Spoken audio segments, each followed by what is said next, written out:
degan rahmat javobingizga men yana qayta telefon qilishga majbur qoldim. Shu qonunni bir chiqarsangiz 4-moddasini bir o'qisak, unda atlab o'tib ketish bilan ish bo'lmaydi. 4-moddasini bir yeching.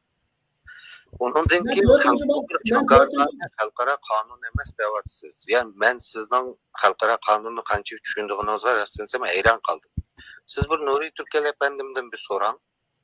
Xalqaro qonun degan ikki asosiy nimadan tarkib topadi. Birisi Birleşken Milletler Teşkilatı e'lon qilgan resolutionlarga davlatlarning imzo qo'yib qo'shilishi bu uni xalqaro qonun qiladi.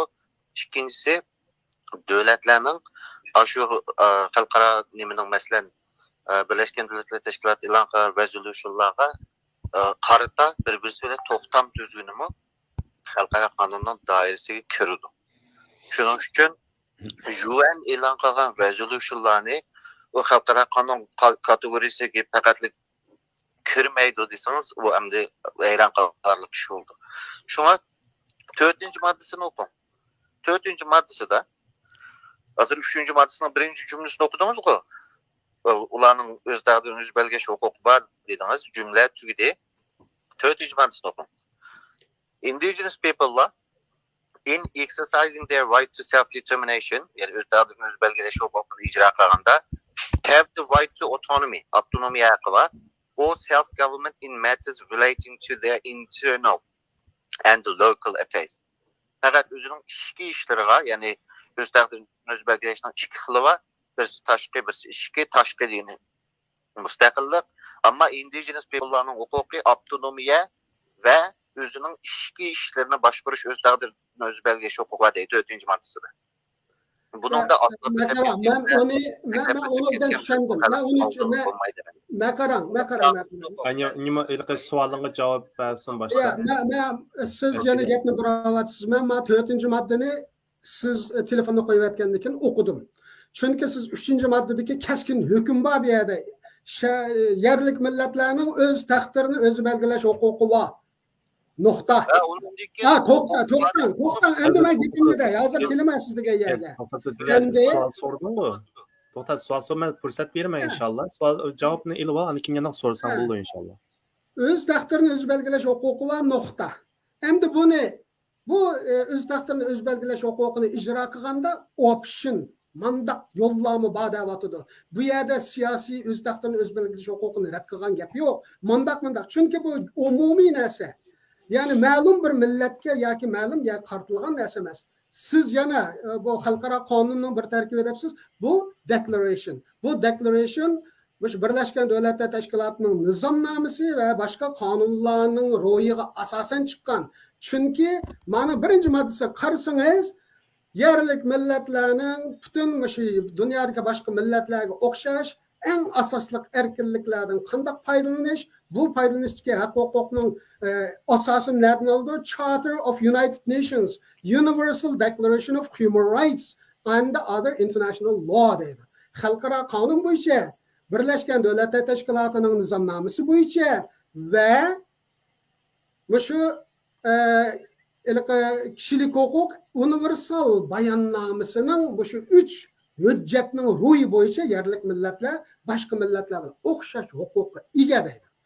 Endi shu huquqlarni tizib kelganda artikel 3'te birisi yerlik millatlarmi boshqa millatlar yuqorida degan qonunlar bo'yicha shu o'z taqdirini o'z belgilash huquqi bo'lgandan keyin yerlik millatlarning bor bu deydi. Chekitni qo'yib, anadagi uni har xil shaklda nima qilsa bo'ldi deb optionlarni tanlashlarni beryapti. Siz bunu yerlik millatlarni hammasini o'qidim, 3 qatam o'qidim. Siz degani 46 moddani men dedim, 46 moddaning qo'shilishida Kanada, Amerika, Avstraliya qatorliq davlatlarning 2007-yil 9-oydagi narsida bu 46 moddamida kengaytirilgan emas, keyin kengaytildi u. Chunki men qarshi turgan millatlar, biz yerlik millatlar bilan 30, 40, 50-yillardan o'sha nurg'un to'xtamlarni tuzdik, yer to'xtamlarimiz tuzlagan hamma narsa nim bo'lib ketadi deb keyinga nimani qo'shdi. Lekin nim bo'lishidan qat'iy nazar bu jakarnoma, bu qonun emas.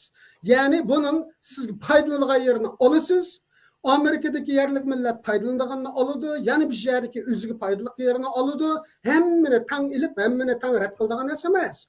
Bunun özünüzge kiladiğanını paydalanırsınız, kemmeydiğanını ret kılısınız. Bo'ladigan narsa shu.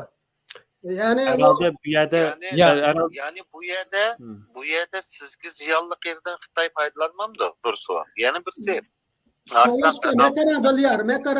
Men sizning bu masalani ben ko'tarib chiqqaningizni men bildim. Xitoy foydalandi, ziyon o Xitoyning inkasini men bayaqin deb bo'ldim. Xitoy buni qabul qildi, qabul qilgani biz yerlik millat yo'q deb qabul qildi.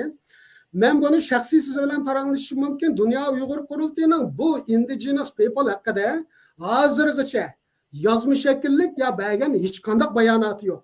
2007-yili 9-oyning 13-kuni bu Jakarnoma e'lon qilgandan hozir 2022-yili 1-oyning 9-kuni. Oradan 14 yil vaqt o'tdi. Mush 14 yildan buyon Dunyo Uyg'ur qurultiyining mush yerlik millat yoki Uyg'urlarni hech qanday nimasi yo'q. Chunki bu mundaqli ishimiz talash tortish qiliblar, bunda bo'lgan ish emas. Bunga bir mutaxassis lazım. Dunyo Uyg'ur qurultiyi agar bunga baho bersa, men boshda dedim, buning bizga keldigan yerlari bor, afzalligi bor, bizga kelmaydigan yerlari bor. Siyosiy nuqtadan bizga keldigan yerlari bor, siyosiy nuqtadan afzalsiz nuqtalari bor. Qonun nuqtadan bizga keldigan afzallik nuqtalari bor. Qonuniy jihatdan bizning davarimiz ziyonli keldigan nuqtalari. Hammani bir yerga to'plab, anadikan hukm qilasiz. Bu sizga o'xshash muammo. Hozir bunda qilolmaysiz.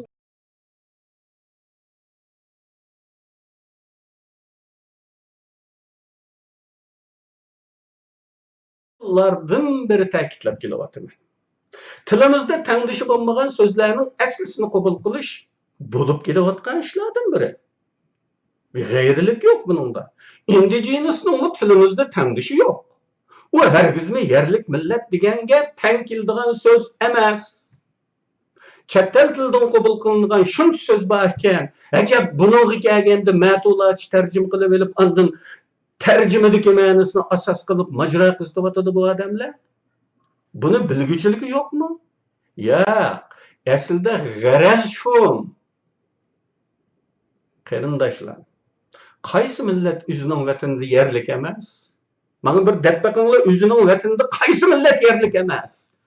Nima uchun butun dunyo xalqi indigenous deyilmay? Nima uchun faqat 370 million kishi indigenous? Kichikkina tafakkur qilaylik. son söz bär oldu. Taxtısının kendi o'tag'an bir tashkilot bizga vakillik qilmaydi. Buni biling. Rahmat. Okay. undaq bir taxta yo'q, uni ijod qilib chiqibsizlar. Unda bir taxta yo'q. Allohga shukr, biz xalqimizning oldida peshonamiz ochiq.